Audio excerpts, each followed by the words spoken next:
আসসালামু আলাইকুম বন্ধুরা, আশা করি সবাই ভালো আছেন। বন্ধুরা, মধ্যপ্রাচ্যের ভয়াবহ উত্তেজনা এখন আর কোনো গোপন বিষয় নয়। ইসরায়েল যখন প্রায় ২০০টি যুদ্ধবিমান নিয়ে ইরানের বিভিন্ন সামরিক ঘাঁটিতে আক্রমণ চালায়, তখন অনেকেই ধরে নিয়েছিল ইরান হয়তো পাল্টা জবাব দিতে ভয় পাবে। কিন্তু সেই ধারণাকে ভুল প্রমাণ করে ইরান এমন এক পাল্টা হামলা চালিয়েছে, যা ইসরায়েলের সামরিক ইতিহাসে চরম দুঃস্বপ্ন হয়ে থাকবে। ইরানের ইসলামিক রিভলিউশনারি গার্ড কোর্পস আইআরজিসি প্রধান ঘোষণা করেছেন, তারা ৩০০টিরও বেশি ব্যালিস্টিক ও ক্রুজ মিসাইল এবং ড্রোন ব্যবহার করে ইসরায়েলের প্রায় ১৫০টি সামরিক স্থাপনা ধ্বংস করে দিয়েছে। লক্ষ্য ছিল ইসরায়েলের বিমান ঘাঁটি, রাডার স্টেশন, ড্রোন ইউনিট, অস্ত্র মজুত ঘাঁটি এবং কমিউনিকেশন সেন্টার। বিশেষ করে দক্ষিণ ইসরায়েলের নেবাটিম এবং পালমাসিম বিমান ঘাঁটিতে ইরানের হামলা এতটাই নিখুঁত ছিল যে সেখান থেকে ইসরায়েলের বিমান বাহিনীর বিমান উড্ডয়ন সক্ষমতা প্রায় বন্ধ হয়ে গেছে।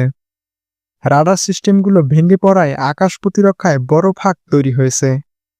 এই হামলার মাধ্যমে ইরান শুধু প্রতিশোধই নেয়নি, বরং ইসরায়েলকে কৌশলগতভাবে পিছিয়ে দিয়েছে অনেক গুণ।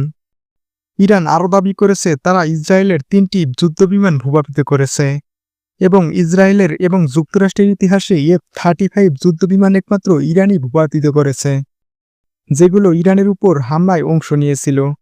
যদিও ইসরায়েল সরাসরি এই তথ্য অস্বীকার করেনি, কিন্তু সরকারি কোনো প্রতিক্রিয়াও আসেনি, যা আরও সন্দেহ জাগায়।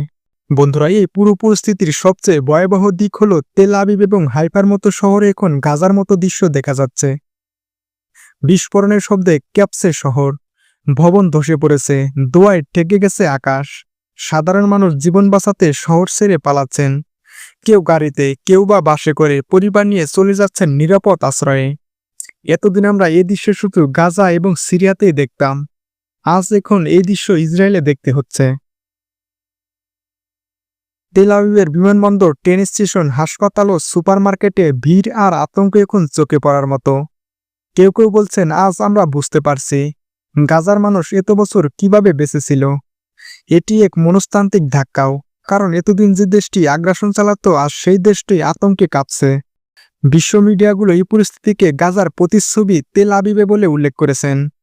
ইসরায়েল যে এতদিন ফিলিস্তিন ও প্রতিবেশী দেশগুলোর উপর ভয়াবহ সামরিক দাপট দেখাতো, আজ নিজেই এক ভয়াবহ মানবিক সংকটে পড়েছে। আশঙ্কা করা হচ্ছে এই হামলার ফলে ইসরায়েলের সামরিক সক্ষমতা এবং মনোবল বড়সড় আঘাত পাবে। বিশেষজ্ঞরা বলছেন, এই সংঘর্ষ এখনোই থেমে না যায় তাহলে সামনে লেবানন, সিরিয়া এবং ইয়েমেন হয়ে পুরো মধ্যপ্রাচ্য এই যুদ্ধ ছড়িয়ে পড়তে পারে। এমনকি বড় পরিসরে এটি একটি বৈশ্বিক সংঘর্ষের রূপ নেবে।